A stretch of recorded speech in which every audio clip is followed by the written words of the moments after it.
joining us. Now, most people who end up in hospital want to get out as soon as possible, but Politics South East can reveal more than 1,000 patients a day are getting stuck on wards across our region, despite being medically fit to leave. That's around 1 in 7 hospital beds in Kent, Sussex and Surrey, taken up by people who don't need to be there. Doctors and think tanks have told us a lack of social care places is to blame. Pete Humphreys has more. Helen Hancorn is checking up on the clients that use her home care service in West Sussex. Hi, how are you? She'd love to take on more customers, but is struggling to recruit staff. We could probably double the business overnight if we had more carers. We've got the infrastructure here, but we just need more care staff. I mean, even tonight, I've got 2 care staff off with COVID, so now sickness is an issue, and it puts more pressure on those who are already working. Doctors and think tanks say too often this lack of care staff is leaving people stuck in hospital because they don't have the right support in place at home. It's obviously a problem for those who want to leave hospital, but doctors have told us it's also causing problems throughout the system. The impact is if we can't get people out of hospital, we don't have places to put new people into. So we do see people stacking up in the A&E, waiting in corridors across the region, across the UK really, waiting to get into a bed space because there's none available. There's a lot of medicine being done in corridor spaces in A&E because there are no wards, no beds to put them into. The simplest thing that needs to happen, and the biggest thing that needs to happen, is we need more social care workers. And the way to get more social care workers, frankly, is to pay them more. And to pay them more, you're going to have to pay local authorities more to commission the care that they provide. Lovely to see you. You take care. You look after yourself. The NHS says it is managing to discharge 10,000 patients a week across the South East, freeing up beds for those who need them most. But care providers insist politicians need to fix the system and get more people home. Thanks to Pete Humphreys there. Now, Alan, you run Medway Council, which has responsibility for social care. Is that a picture you recognise? Only in part. Part of this problem has been created by the NHS itself, actually. That's my opinion in Medway, when they had to, for the best of reasons, clear as many people out of hospital as they could at the start of the pandemic. And what they did was throw money at the provider market. So they destabilised the provider market. And now Medway Council and other upper tier authorities have got to pick up the bill for that.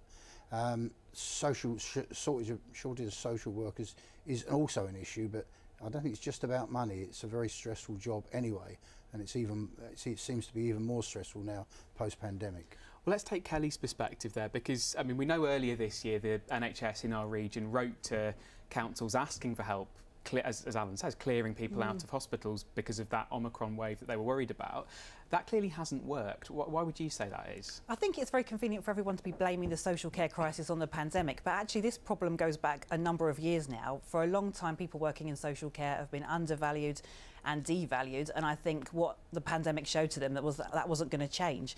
When you speak to people that work in social care, they are very passionate about the people they work with, but unfortunately most of them are earning minimum wage, and it's very difficult for them to feed their family on that, particularly with the cost of living crisis coming. So I think it's not surprising we've got a shortage of social care workers when, as a society, we treat them so badly. And the knock-on effect for this is then people in hospital are suffering. Nobody who needs care really should be taking up a medical bed. And this keeps knocking on through the system. So unless we sort this problem out, we're going to have more problems not just in social care, but in the NHS. And we're going to carry on like this till we start valuing the workers that do these roles. I'll just bring Hannah in at this point. I mean, the government would say that they have made £500 million available to improve training, to sort of professionalise the care profession in a way. They say they have provided money, they've added care workers to the shortage occupation list, which makes it easier for them to get visas to come in from abroad. That's all stuff the sector's been calling for. What else needs to be done, do you think? Well, I think they've not touched the sides of the issue really, and indeed Boris Johnson and the Conservatives before him have been saying for years they're going to fix social care. Social care is causing a real pressure for councils across the country. It's meaning real challenges for the delivery of other services as well. And I'm afraid I do think it comes down to the standard of working in a social care job. It's a very difficult job. It's very undervalued. You're paid very little for it.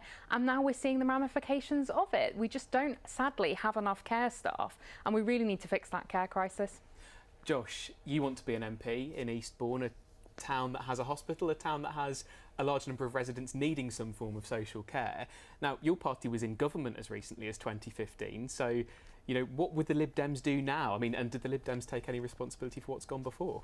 Well, first of all, I do not trust this government to get to grips with the issue, particularly when it comes to discharges from hospital. It was only earlier this week that this government its practices were found to be unlawful in the way that it discharged residents, patients from hospital to care homes without testing them for COVID, which caused thousands of people to die. So I don't trust this government to get to grips with the issue. Now, I want to come on to what we would do to look at this. We need to bolster both the NHS's capacity and the social care system's capacity.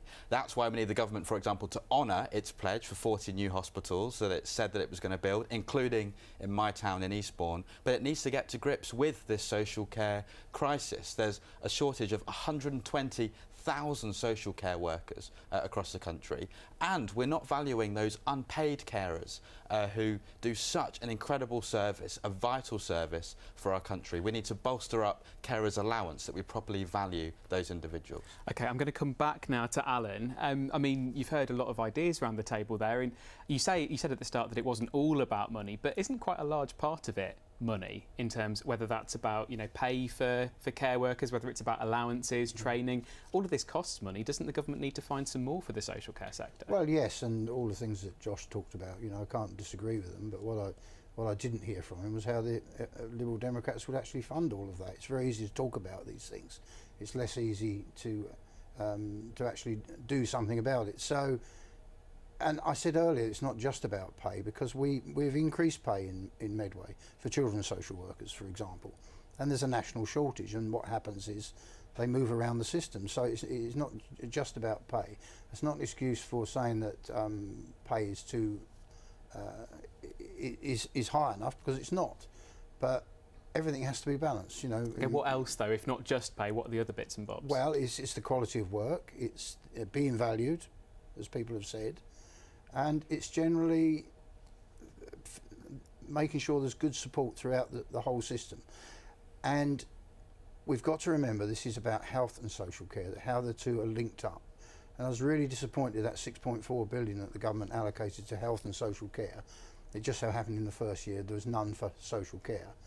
And the implications are the sort of things that we're talking about, because even if we wanted to pay stratospheric wages, we couldn't, because we don't have the money. So the system, the health and social care system, is a joint system, and it's just not working at the moment. Kelly, you're responsible for social care, aren't you?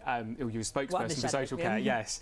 I mean, we talk a lot about integrating health and social care. What does that mean, and what do you think would help out there? Well, I think that's a good point, and I think Alan raises very well the problem being the system is broken, and unfortunately a lot of people are ending up needing social care that probably wouldn't need social care if they got an operation they needed when they needed it, rather than a year, 2 years later.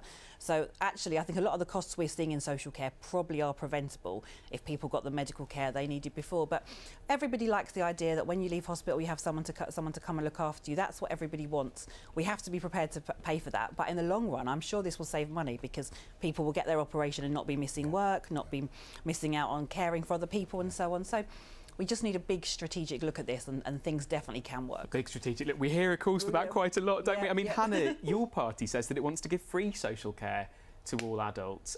Does that also create some issues, because you'd have to find money for that as well as fixing the shortages that there already are? I mean, I think over the last couple of years the government discovered a magic money tree that existed on the things that people have been calling for as a real priority for spending. The government recognised that there was an extreme need, and therefore they needed to provide that funding. I would say there are lots of things that are extreme need that need that funding that the government just aren't prioritising. Often budget setting, we see it in councils, we see it in government too, is about what priorities. They need to recognise that social care is a priority.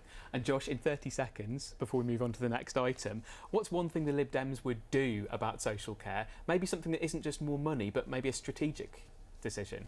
Well, I think it's really important that we better integrate the NHS with the social care system, but it really does come back to money in so many respects. We cannot get away from that. Alan made the point, where would we find the money from? Well, let me tell you, the government implemented a tax cut for bankers earlier this year, a £7 billion giveaway on the bankers' surcharge. We would reverse that in order that we could invest that money where it's needed. So tax rise for the Lib Dems then? For bankers. OK.